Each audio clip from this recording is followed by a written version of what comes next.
자, 오늘 말씀 보시겠습니다. 오늘 우리에게 주신 하나님의 말씀 시편 23편 1절에서 6절까지 말씀입니다. 구약 성경 818페이지에 있습니다. 시편 23편 1절에서 6절까지 말씀. 우리 말씀을 한 절씩 교독하도록 하겠습니다. 하나님의 말씀을 교독할 때 살아계신 하나님의 음성을 들으시기 바랍니다. 여호와는 나의 목자시니 내게 부족함이 없으리로다. 그가 나를 푸른 풀밭에 누이시며 쉴 만한 물가로 인도하시는도다. 내 영혼을 소생시키시고 자기 이름을 위하여 의의 길로 인도하시는도다. 내가 사망의 음침한 골짜기로 다닐지라도 해를 두려워하지 않을 것은 주께서 나와 함께 하심이라.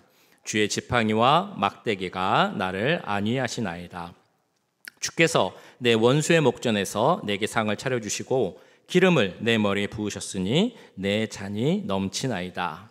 내 평생에 선하심과 인자하심이 반드시 나를 따르리니 내가 여호와의 집에 영원히 살리로다.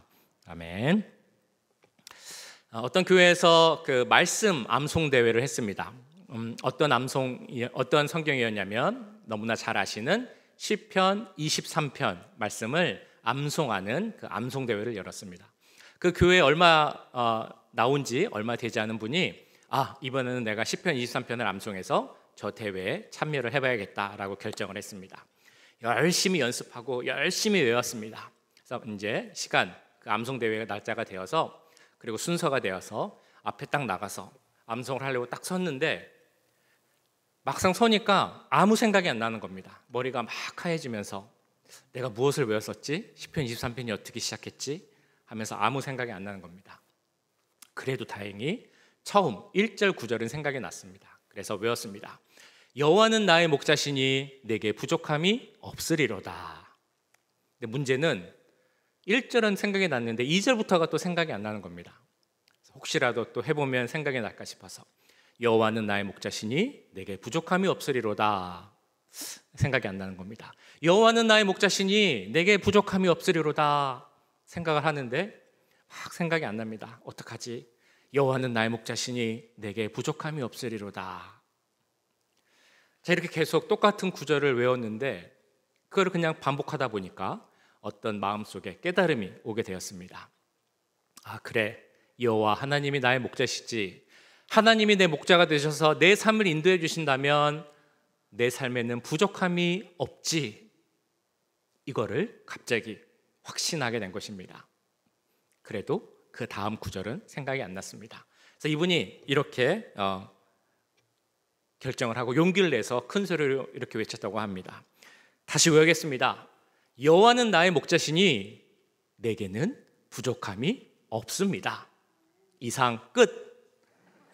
그러고 그냥 들어가셨다라는 이야기를 들은 적이 있습니다. 오늘 시편을 보면 다윗도 비슷한 생각을 하고 있었을까라는 생각을 해보게 됩니다. 오늘 설교의 제목 여기 보시는 것처럼 여호와 로이입니다. 이게 어떤 뜻이냐면 여호와는 나의 목자라는 의미의 히브리어죠. 여호와 로이, 여호와는 나의 목자입니다.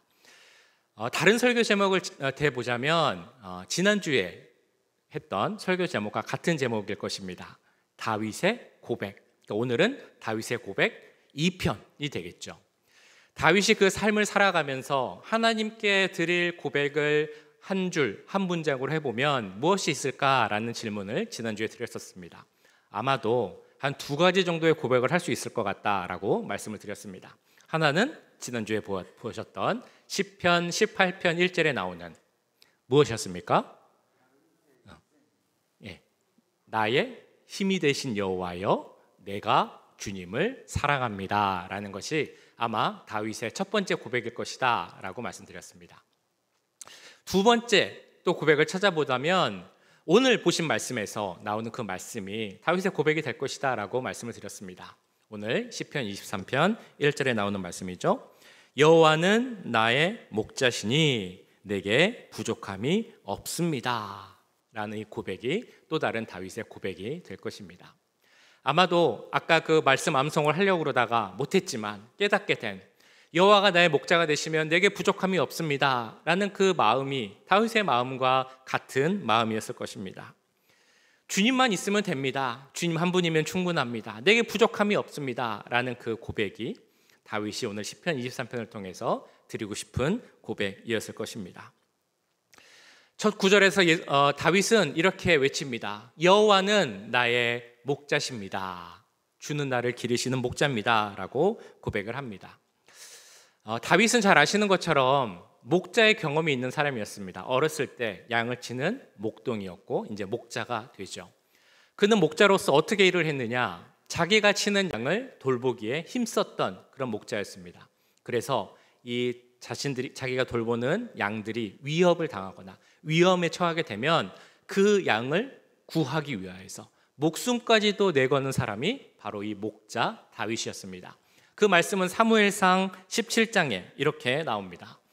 다윗이 사울에게 말하되 주의 종이 아버지의 양을 지킬 때에 사자나 곰이 와서 양떼에서 새끼를 물어가면 내가 따라가서 그것을 치고 그 입에서 새끼를 건져내었고 그것이 일어나 나를 해하고자 하면 내가 그 수염을 잡고 그것을 쳐 죽였나이다. 내 양을 지키기 위해서, 아버지께서 맡기신 양을 지키기 위해서 내가 목숨 걸고 사자, 곰, 그런 맹수와도 싸웠습니다 라는 것이 목자인 다윗의 고백입니다. 자, 그런데 이런 다윗이 자기의 이제 삶을 살고 나서 돌아보니까 내가 나에게 맡겨진 양을 지키기 위해서 했던 것처럼 하나님께서 나를 지켜주시기 위해서 보호하시고 돌보시기 위해서 했던 모습이 마치 목자와 같구나 라는 생각을 하게 되었다는 것입니다.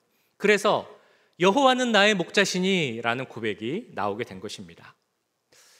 사실 하나님은 스스로도 내가 목자다라고 말씀을 하십니다. 잘 아시는 요한복음 10장에 가보면 우리 예수님께서 나는 선한 목자다라고 선포를 하시면서 선한 목자가 어떤 사람인지에 대해서 설명을 합니다. 나는 선한 목자라. 선한 목자는 양들을 위하여 목숨을 버리거니와.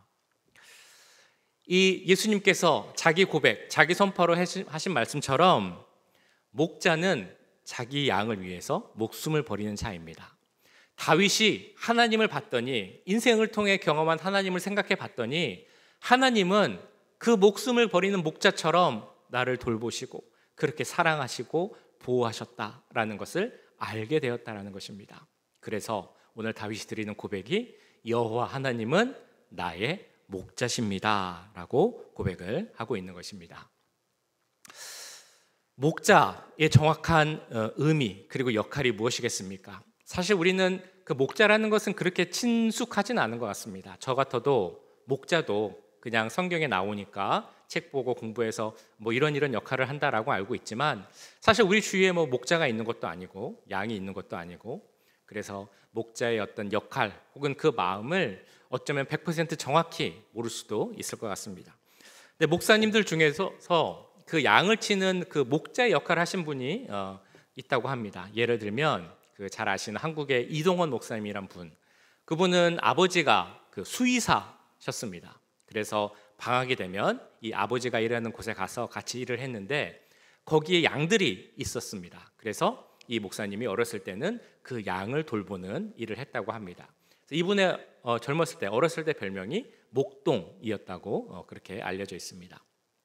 미국 목사님 중에는 필립 켈러라는 작가 겸 목사님이 계시는데요. 이분이 목사가 되기 전에 한 일이 뭐냐면 8년 동안 이 양을 치는 목자의 역할을 했습니다. 아마 이분들이라면 다윗이 한 그 고백, 여호와는 나의 목자십니다 라는 그 고백의 의미가 무엇인지, 다윗이 어떤 마음으로 그런 고백을 했는지 조금 더 확실히 다가왔는지 모르겠습니다. 목자의 마음이 어떤 마음일까 제가 이렇게 생각을 해보다가 좀 단순하긴 하지만 우리 삶 속에서 가까운 데서 비유를 해보면 이게 좀 맞지 않을까 생각을 해봤습니다. 우리 주위에 그 강아지, 개를 키우시는 분들이 계시죠. 정말 사랑하고 정을 주면서 돌보고 오랫동안 함께 하면서 가족처럼 보내는 그런 분들이 계십니다. 그래서 이분들은 보면 그 강아지, 개 밥 줘야 된다 혹은 뭐 산책시켜야 된다 그러면서 막 이렇게 급하게 가시는 경우가 있습니다. 모임이 있는데 혹은 식사를 막 하고 있는데 막 빨리 정리하고 막 가세요. 그래서 왜 이렇게 급하게 가세요? 그러면 우리 강아지 밥 줘야 돼요. 우리 강아지 가서 산책시켜서 그 일 보게 해야 돼요. 막 이렇게 말씀하시는 분들 보신 적이 있으실 겁니다. 그런 분들은 어디 가시지도 못하죠. 멀리 여행 못 갑니다. 어떤 분들은 1박 2일도 안 가시려고 합니다. 왜냐하면 내가 여행을 가면 우리 개를 돌볼 사람이 없어요. 그러면서 그렇게 안 가려고 하는 것을 본 적도 있습니다. 그러니까 정말 가족처럼 모든 것을 책임지고 보호해주고 아껴주고 그런 역할, 그런 마음을 갖는 것이 우리가 오늘 말하는 그 양을 치고 돌보려고 하는 목자의 마음과 비슷하지 않을까 생각을 해봅니다. 자, 그런 마음이 목자의 마음이라면, 또한 그런 것이 목자의 역할이라면, 오늘 다윗이 여호와는 나의 목자십니다 라고 고백했던 그 고백이 어떤 의미일까 한번 생각해 보시겠습니까? 다윗의 고백, 여호와는 나의 목자십니다 라는 고백이 나의 고백이 될 수 있을까? 그런 고백을 하려면 하나님이 나에게 어떤 분으로 다가와야 할까? 이런 생각, 오늘 말씀을 보시면서 함께 답을 찾아보도록 하겠습니다. 자, 먼저 목자의 역할이 무엇일까라고 생각을 해보면, 목자의 역할 첫 번째는 바로 양들을 바른 길로 인도하는 그 역할을 하는 것이 목자입니다. 양의 특성 아마 많이 들어서 아실 것입니다. 여러 가지 특성이 있는데 그 양의 특성을 한마디로 하자면 양은 제 마음대로 하는 그런 동물입니다. 그러니까 다르게 표현하면 손이 많이 가는 동물이 바로 양입니다. 이런 양의 특성을 잘 말해준 성경 말씀이 하나 있는데 바로 이사야 53장 6절 말씀입니다. 이사야서는 이렇게 말씀하죠. 우리는 다 양 같아서 그릇 행하여 각기 제 길로 갔거늘. 이건 어떤 의미냐면 양은 방향 감각이 없다는 것을 알려줍니다. 어디로 가야 하는지를 모르는 것이 바로 양입니다. 그래서 자기 가고 싶은 대로, 자기 마음대로 그냥 마음대로 흩어지는 것이 양의 특성이라는 것입니다. 그래서 이런 양들은 목자가 꼭 필요합니다. 목자가 어느 길로 가야 하는지, 어떤 길이 바른 길인지를 알려줘야만 양은 자기가 가야 하는 길을 갈 수 있다는 것입니다.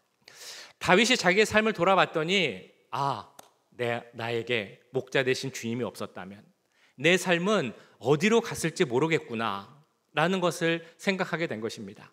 그래서 이 다윗이 드리는 고백, 여호와는 나의 목자시니 라는 고백에는 이런 내용들이 포함되어 있는 것입니다.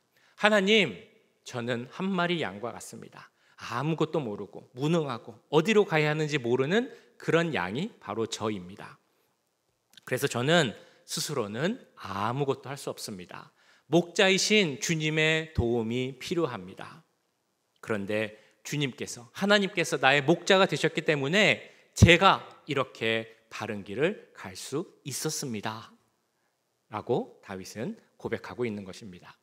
다윗의 삶을 보면 그가 이런 고백을 할 수밖에 없었구나 라는 그런 정말 많은 일이 있었습니다. 예를 들면 그가 젊었을 때 혹은 어렸을 때 그 장군인 골리앗과 대결했었던 그 장면도 그렇습니다. 그가 전쟁에 나가서 많은 승리를 했을 때도 마찬가지입니다.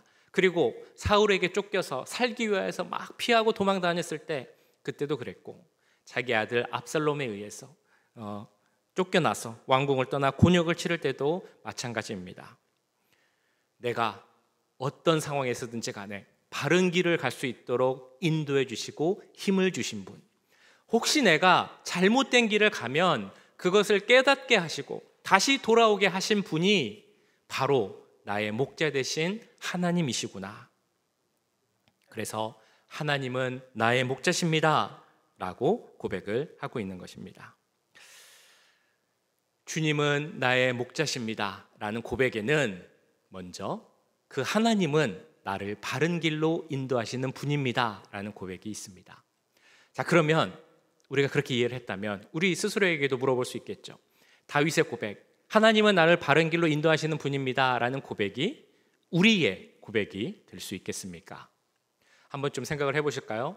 나의 인생, 내가 어떤 길을 걸어왔나, 때로는 좌로나 우로나 치우친 적도 있지만 그래도 내가 그 길을 걸어와서 지금 이 자리에 있을 수 있는 것은 우리 주님이 나의 목자가 되셔서 나를 바른 길로 인도하셨기에 내가 지금 이 자리에 있을 수 있습니다 라는 고백을 드릴 수 있으시겠습니까? 그렇다면 우리도 다윗과 같은 그런 고백을 해야 합니다. 여호와는 나의 목자십니다. 하나님은 나의 목자십니다. 이렇게 고백하는 그 귀한 믿음의 은혜가 우리 가운데 가득 임할 수 있기를 간절히 축원합니다.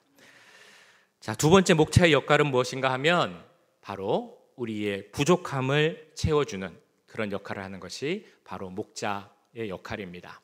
아까 보신 1절 말씀, 우리 한번 같이 읽어보실까요? 다시 한번 읽겠습니다. 시작.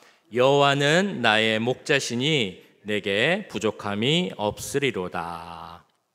이 고백을 통해서 다윗은 다시 한번 여호와는 나의 목자시고 나는 목자 되신 주님의 양입니다 라고 고백을 하고 있습니다. 이 말은 어떤 의미냐면 주님이 안 계시면 나는 살 수 없습니다. 왜냐하면 내 필요한 것들 하나님께서 다 채워주셨기 때문에 나는 부족함 없이 살 수 있었습니다 라는 고백을 드리고 있는 것입니다. 지금 이 시대를 생각해 보면 우리에게는 사실 부족함이 없는 그런 시대가 되었습니다. 물론 여러 가지 이야기를 할 수 있죠. 당장 우리 지금 현재 닥친 상황이 참 어렵다라는 말씀을 많이 합니다. 경제적으로도 어렵고 비즈니스도 잘 안 되고 물가도 많이 오르고 살기가 참 힘들고 빡빡하다라는 생각을 할 수도 있습니다. 근데 분명한 것은 그럼에도 불구하고 물자적으로 보면 모든 것이 참 풍족해서 부족함 없이는 살 수 있다라는 것에는 다 동의를 하실 것입니다. 근데 우리가 던져야 하는 질문은 그렇다고 해서 모든 사람이 부족함을 느끼지 않고 살아가느냐, 이것을 우리는 한번 질문해 봐야 할 것입니다. 얼마 전에 한국에서 화제가 된 그런 일이 있었습니다. 이 전 세계에서 큰 회사 사장, CEO 3명이 한 치킨집에 모여서 치킨을 같이 먹으면서 모임을 한 적이 있습니다. 그래서 그 치킨집이 얼마나 화제가 됐는지 지금도 많은 사람들이 그 치킨집을 방문해서 치킨을 먹으려고 한다고 합니다. 뿐만 아니라 그 3명의 회장, CEO들이 앉았던 자리, 거기에 사람들이 막 서로 앉으려고 해서 너무 많이 몰리니까 1시간만 앉아 있어야 된다. 그 시간 리밋을 둘 정도로 많은 사람들이 모였다고 합니다. 그런데 그 모임이 또 화제가 됐던 것은 그 중에 한 명이었던 엔비디아라는 회사의 그 회장이 한국에 GPU 26만 장을 제공하겠다라고 해서 그것이 큰 뉴스가 되었습니다. GPU가 무엇이냐면 인공지능, 우리가 보통 AI라고 하죠. 요새 핸드폰에도 그 AI가 있어서 많이 사용하시는 걸로 알고 있는데 Artificial Intelligence, 그러니까 인공지능에 만들어가기 위해 필요한 것이 바로 GPU입니다. 그 인공지능이 말 그대로 지능의 역할을 하기 위해서는 많은 정보, 많은 지식이 있어야 됩니다. 이 세상에 얼마나 많은 정보 데이터가 있습니까? 그래서 그것을 다 알기 위해서 인공지능이 그 지능의 역할을 하기 위해서는 그 많은 수많은 데이터들을 빨리빨리 처리하는 것이 필요합니다. 그래서 지식을 늘리는 것이 중요하겠죠. 그 지식을, 데이터를 빨리 처리하기 위해 꼭 필요한 게 바로 이 GPU라는 칩입니다. 그래서 이 칩을 그 회사에서 26만 장 한국에 제공하겠다라는 약속을 했고, 그래서 많은 사람들이 예상하기를 그러면 한국이 앞으로 AI 강국이 될 수 있겠다라는 예상을 하고 있습니다. 자, 이 말씀을 드린 이유는 제가 이런 질문을 한번 드려보기 위함입니다.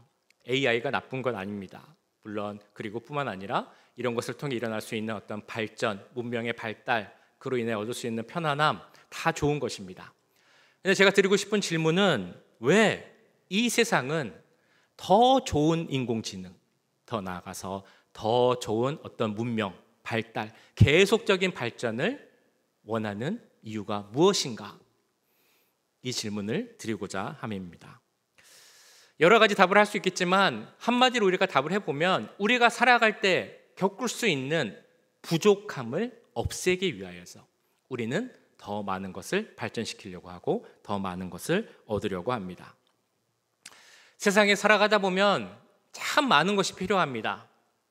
그런데 어느 정도의 수준에서 우리가 만족하면서 그 필요를 채우느냐에 따라서 그 부족함의 정도가 달라지게 됩니다.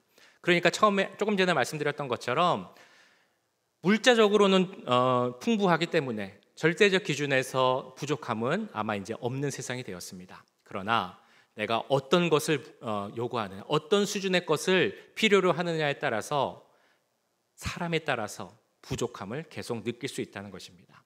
이걸 우리가 쉽게 바닷물을 먹는 걸로 비유를 합니다. 우리가 목이 마르고 갈증이 나면 물을 마셔야 하죠. 그런데 그때 소금물을 마시게 되면 갈증이 없어지는 것이 아니라 오히려 더 큰 갈증을 경험하게 됩니다. 세상이 나의 목자가 된다면, 그래서 세상에 있는 여러 가지 것들을 통해 내 갈증, 부족함을 채우려고 한다면 내 갈증은 더 커질 뿐이고 내 부족함은 더 커질 수밖에 없다는 것입니다. 겉에서 보기에는 우리의 삶이 아무리 풍족해 보이고 아무리 부족한 것이 없어 보여도 그 사람은 마음속에 부족함을 느낄 수밖에 없습니다. 어떻게 하면 그럼 우리가 이 부족함을 채울 수 있겠습니까? 우리의 갈증을 없애주실 분은 바로 우리 주님밖에 없다는 것을 깨달아야 한다는 것입니다. 하나님이 우리의 목자가 되어주신다면 우리 삶은 겉에서 보기엔 때로는 비천해 보일 수도 있고 때로는 가난해 보일 수도 있지만 그 사람은, 목자 되신 주님을 따라가는 자의 삶은 전혀 부족함이 없는, 내 삶에는 부족함이 없습니다 라고 고백할 수 있는 그런 삶이 될 수 있다는 것입니다. 우리가 이스라엘 백성들이 출애굽할 때를 생각해 보면 이스라엘이 애굽을 나와서 광야를 40년 동안 다녔습니다. 그러나 그 이스라엘 백성들의 삶은 사실은 부족함이 없는 삶이었습니다. 왜냐하면 하나님께서 목자와 같이 그들을 돌보시고 보호해 주셨기 때문입니다. 낮에는 구름 기둥으로, 밤에는 불 기둥으로 그들을 보호하시고 인도하셨습니다. 매일 아침마다 만나를 내리셔서 그들이 배가 고프지 않게 하셨습니다. 그들이 40년 동안 광야를 다녔음에도 그들의 옷이 전혀 닳지 않고 신발도 닳지 않았다라고 성경은 말씀합니다. 그 이유는 목자 되신 주님이 함께 하셨기 때문이죠. 주님이 우리와 함께 하시면 그 주님은 우리의 부족함을 채워주십니다. 이 말은 우리 모두가 부자가 될 것이다 라는 의미는 아닙니다. 그러나 그때그때 필요한 어떤 지혜, 어떤 마음, 또 은혜, 힘, 능력, 이 모든 것을 다 부어주셔서 우리로 하여금 주님이 나의 목자이시기에 우리 삶에는 부족함이 없습니다 라는 고백을 하게 만드시는 분이 바로 우리 주님임을 믿습니다. 자, 우리는 11월 달에 보통 11월 달을 이렇게 표현합니다. 11월 달을 무슨 달이라고 이야기합니까? 감사의 달이라고 표현을 합니다. 어떤 것을 감사하며 사시겠습니까? 나의 목자가 되신 주님, 내 목자가 되어주셔서 감사합니다. 내 목자가 되셔서 내 삶에 부족함이 없게 하시니 제가 정말 감사합니다. 이런 감사의 제목을 올려드릴 수 있는 우리 모두가 될 수 있기를 간절히 소원합니다. 자, 마지막으로 목자의 역할은 쉼과 회복을 허락하는 것이 바로 목자의 역할입니다. 그러니까 목자이신 주님은 우리의 삶을 쉼이 있는 삶으로, 더 나아가 회복이 있는 삶으로 만들어 주십니다. 2절 3절에 나오고 있습니다. 그가 나를 푸른 풀밭에 누이시며 쉴 만한 물가로 인도하시는도다. 내 영혼을 소생시키시고 자기 이름을 위하여 의의 길로 인도하시는도다. 아까 말씀드린 그 목자 경험을 했던 필립 켈러 목사님이 쓴 책을 보면 양들이 그 푸른 풀밭 초장에 이렇게 눕는 경우는 사실 잘 없다고 합니다. 여러 가지 조건이 맞아야 하는데 대표적으로 4가지 조건이 있다고 합니다. 어떤 것이냐면 먼저는 그 짐승으로부터 위협이 없어야 하고, 두 번째는 같이 있는 양들 사이에 어떤 분쟁, 다툼이 없을 때라고 합니다. 또한 자기를 괴롭히는 파리 이런 곤충들 혹은 기생충 이런 것들의 괴롭힘이 없어야 되고, 이미 충분히 풀을 먹이를 배불리 먹고 배가 불러야 그때서야 양은 그 풀밭에 눕는다고 합니다. 바꿔 말하면 양이 푸른 풀밭에 이렇게 편안히 누워 있는 경우는 잘 없다라는 것이죠. 우리도 그렇지 않은가라는 생각을 해봅니다. 우리가 정말 아무 걱정, 근심, 염려 없이 마음 편안하게 누워서 잘 수 있는 날이 과연 얼마나 될 수 있을까? 우리 삶에서 편안한 쉼을 얻는 것은 참 쉽지가 않습니다. 2차 세계대전 후에 연합군들이 전쟁이 이제 거의 끝나갈 때쯤에 전쟁에서 생긴 고아들을 이렇게 다 모아다가 이 연합군 캠프에서 이 고아들이 살게 해줬답니다. 그들을 잘 보호해주고 먹을 것도 잘 주고 편안하게 살 수 있도록 배려를 했습니다. 자, 그런데 자세히 봤더니 이 고아들이 잘 지내는 것 같은데 이상하게 밤에 잠을 잘 못 잔다라는 사실을 알게 되었습니다. 그래서 사람들이 연구를 했습니다. 왜 저 아이들이 잘 못 잘까? 심리학자와 함께 연구를 해봤더니 심리학자가 이런 제안을 했습니다. 저 아이들이 잘 때 침대에 누우면 손에 조그마한 빵 한 조각을 이렇게 쥐어주면 좋을 것 같습니다 라고 그런 방식을 생각을 해봤습니다. 빵을 쥐어주는 의미는 그걸 이제 자면서 먹어라, 자기 전에 먹어라 이런 의미는 아니고 그냥 그거를 쥐고 자라 라는 의미인데, 그 뜻에는 이 빵이 너가 내일 먹을 수 있는 빵이야, 네가 먹을 수 있는 빵이 다 준비되어 있어 라는 그 의미였다고 합니다. 근데 놀라운 것은 이 조그마한 빵으로 인하여서 아이들이 잘 잤다는 것입니다. 그러니까 그 아이들은 잘 먹고 있지만 편안하게 있지만 전쟁이라는 상황 속에서 내가 내일 먹을 것이 없을 것은 아닌가? 내일에 대한 염려와 걱정 때문에 잠을 못 잤다는 것입니다. 그런데 빵이 있으니까 내일 먹을 것이 있다라는 그 평안함 속에서 안도하고 이제 잘 수 있었던 것이죠. 이것은 단지 전쟁 고아의 마음 상태만은 아닐 것입니다. 우리도 다 마찬가지입니다. 우리 삶 속에 걱정이 있고 근심도 있고 두려움도 있고 낙담하고 낙심할 때가 있습니다. 이런 염려와 낙심은 우리의 영혼을 병들게 합니다. 그래서 우리 영혼이 상처 있고 아프면 이 전쟁 고아들이 그랬던 것처럼 우리는 그 걱정 때문에 잠을 못 이룹니다. 먹을 것도 잘 못 먹게 입맛이 다 떨어지고요. 어디 나가는 것도 싫고 누구 만나는 것도 싫고 심지어는 살기도 싫어지는 것이 바로 이 걱정과 염려가 일으키는 병입니다. 그런 걱정과 염려, 두려움, 낙심이 생길 때 그것을 잘 이겨내는 것이 너무나 중요합니다. 우리는 그걸 잘 알고 있지만 그것을 이겨내는 것이 쉽지 않다라는 것도 사실은 잘 알고 있습니다. 필립 켈러의 책을 보면 양이 낙심하는 경우가 있다고 합니다. 언제냐면 양이 뒤집어져서 완전히 누워 있을 때, 그때는 낙심을 한다고 합니다. 뭐 힘이 없거나 혹은 어디에 걸리거나 혹은 어디에 빨리 가다가 이게 넘어질 수 있는데 그냥 넘어지는 게 아니고 완전히 뒤집어서 등이 이제 땅에 닿을 정도로 누워지면 이 양은 스스로의 힘으로는 못 일어납니다. 그래서 완전한 절망, 낙심에 이르게 된다는 것입니다. 어떤 공격이 혹시라도 온다면 막을 수가 없으니까 양은 낙심할 수밖에 없겠죠. 그때 필요한 것이 무엇이겠습니까? 그 낙심을 이길 수 있게 하는 것, 그 상태를 회복할 수 있게 하는 것, 그래서 그 영혼을 소생시킬 수 있게 하는 것은 오직 목자의 손길밖에 없다는 것입니다. 이 목자가 가서 그 양을 바로 세워줘야만 이 양은 평안함을 가질 수 있고, 그래야만 그 목자의 손길이 있어야만 이 양은 회복하고 영혼이 소생될 수 있다는 것입니다. 성경에도 낙심하는 사람들의 경우가 있습니다. 성경에 나오는 인물들은 낙심하지 않을 것 같은데 낙심하고 낙담하는 경우를 보게 됩니다. 대표적으로 엘리야가 그랬습니다. 열왕기상을 보면 우리가 예전에도 보았습니다만 그 엘리야 선지자가 거짓 선지자 바알과 아세라 선지자 850명과 대결을 한 적이 있습니다. 그 대결에서 이 엘리야가 크게 승리를 합니다. 승리 후에 들려온 소식이 무엇이냐면 자기를 대적하는 왕비 이세벨이라는 사람이 자기 그 엘리야를 잡아서 죽이려고 한다, 그런 위협의 소식을 듣게 됩니다. 근데 엘리야라는 사람을 생각하고 그 상황을 생각해 보면 어떤 것을 경험한 사람입니까? 그 엘리야가 손을 들고 하늘을 향해 불을 내려주십시오 했더니 저 하늘에서 불이 확 내려오는 것을 경험한 사람입니다. 그랬으면 그 왕비의 위협이 있다 할지라도, 물론 그 위협이 작은 위협은 아니겠지만 그것을 충분히 이길 수 있겠다라는 생각이 우리의 마음 편에 드는데, 그 엘리야가 어떤 이유에서든지 큰 싸움을 하고 나서 지쳐서 그랬는지 우리의 생각과는 조금 다른 결정을 합니다. 두려워하고 낙심하면서 목숨을 살리기 위해서 도망을 가는 것입니다. 그리고 도망가다가 로뎀나무라는 그 밑에 앉아서 하나님, 제가 지쳤습니다. 힘이 없습니다. 제 생명을 가져가 주십시오. 이렇게 기도하는 엘리야의 모습을 보게 됩니다.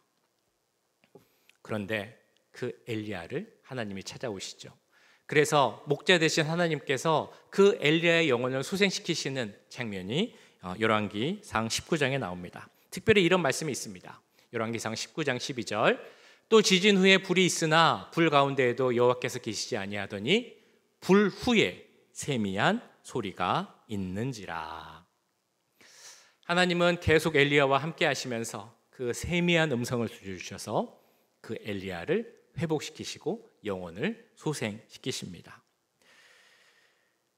우리가 어려울 때 마찬가지로 하나님은 우리를 회복시키기 위해서 항상 말씀하고 계십니다. 그렇기 때문에 혹시라도 낙심할 때가 있으면, 내 삶이 그 뒤집어져서 일어나지 못하고 버둥거리고 있는 양과 같은 모습이라고 느껴질 때가 있다면 우리에게 필요한 것이 무엇이겠습니까? 우리의 영혼을 소생시킬 수 있는 우리의 목자 되시는 하나님의 음성을 듣는 것, 이것이 바로 우리의 영혼이 소생시킬 수 있는, 될 수 있는 그런 방법입니다. 필립 켈러는 그 책에서 이 장면도 이렇게 설명을 합니다. 혹시라도 양이 뒤집어져 있으면 제가 가서 그 양을 이렇게 바로 세워줍니다. 그런데 그리고 나서 꼭 하는 것이 있습니다. 그 양의 귀에 가까이 가서 부드러운 목소리로 이렇게 이야기를 한다는 겁니다. 조심해야지. 왜 뒤집혀졌어? 이제는 내 곁에서 떠나면 안 돼. 이런 말을 해주면 그 양이 목자의 음성을 듣고 안심하고 평안이 되는 그것을 느낄 수 있었다라고 책에서 쓰고 있습니다. 목자이신 하나님은 다윗에게도 그러지 않았을까 생각을 합니다. 다윗이 그 삶 가운데 어려움이 있을 때, 고난이 있을 때, 그래서 때로는 낙심하고 낙담할 때 하나님께서 다윗에게 오셔서 이렇게 말씀을 하시는 겁니다. 조심해야지. 내 곁에 꼭 붙어 있어. 내가 도와줄게. 내가 너의 힘이 되어줄게. 걱정하지 마. 다윗은 그런 하나님의 음성을 듣고 힘들 때마다 그 위기를 이겨내고 그리고 회복되고 그 영혼이 소생되는 것을 경험했을 것입니다. 그렇기 때문에 오늘 시편 23편을 통하여서 다윗은 이렇게 고백하는 것입니다. 여호와는 나의 목자시니 내 영혼을 소생시키는 분입니다. 혹시라도 지금 삶 가운데 낙담되고 낙심되는 일이 있으십니까? 내가 정말 생각해 보니까 그 목사님 이야기를 듣고 보니까 그 뒤집어져서 발을 막 버둥거리는데 일어나지 못하고 언제 공격이 올지 모르는 양과 같은 모습이 나의 모습이다. 그런 생각이 혹시 드십니까? 목회를 할 때도 사실은 낙심할 때가 있습니다. 어떻게 보면 낙담, 낙심과의 전쟁이라고도 볼 수 있을 것 같습니다. 그런데 그런 일을 경험할 때마다 또한 또 깨닫는 것은 하나님의 음성을 듣는 것이 참 중요하구나라는 것을 매번 깨닫게 됩니다. 혹시라도 힘든 일이 있으시다면, 낙심하는 상황이 있다면 그때마다 잊지 말고 하나님의 음성을 찾으십시오. 하나님은 분명 말씀하고 계십니다. 우리가 찾기 전보다 이미 그 전부터 하나님은 우리에게 이렇게 말씀하고 계시는 겁니다. 걱정하지 마. 내가 도와줄게. 모든 것이 잘 될 거야. 모든 것이 회복될 거야. 이렇게 우리를 향해 말씀하시는 하나님의 음성을 들을 수 있는 우리 모두가 될 수 있기를 간절히 소원합니다. 처음 드렸던 질문을 다시 한번 생각해 보겠습니다. 다윗이 고백한 그 고백, 여호와는 나의 목자시니 내가 부족함이 없으리로다. 그 고백이 나의 고백이 될 수 있겠습니까? 내가 우리 주님을 목자로 고백할 때 그 하나님은 우리에게 어떤 의미로 다가오겠습니까? 오늘 말씀을 보면 목자는 그 삶을 바른 길로 인도하고, 또한 목자는 우리의 삶의 부족함을 채워주고, 또한 목자 되신 우리 주님은 내 영혼을 소생시키신다는 것을 믿는 것이 바로 우리에게 있어야 할 줄 믿습니다. 우리 모두가 다 같이 다윗처럼 주님이 나의 목자입니다 라는 것을 고백하기 원합니다. 그래서 우리의 매일의 삶 가운데 우리의 삶을 바른 길로 인도하시는 주님, 우리의 부족함을 채워주시는 주님, 우리를 회복시키시고 우리의 영혼을 소생시키시는 그 목자 되신 하나님의 크신 은혜가 우리의 매일의 삶 가운데 가득 넘칠 수 있기를 주님의 이름으로 간절히 축원합니다.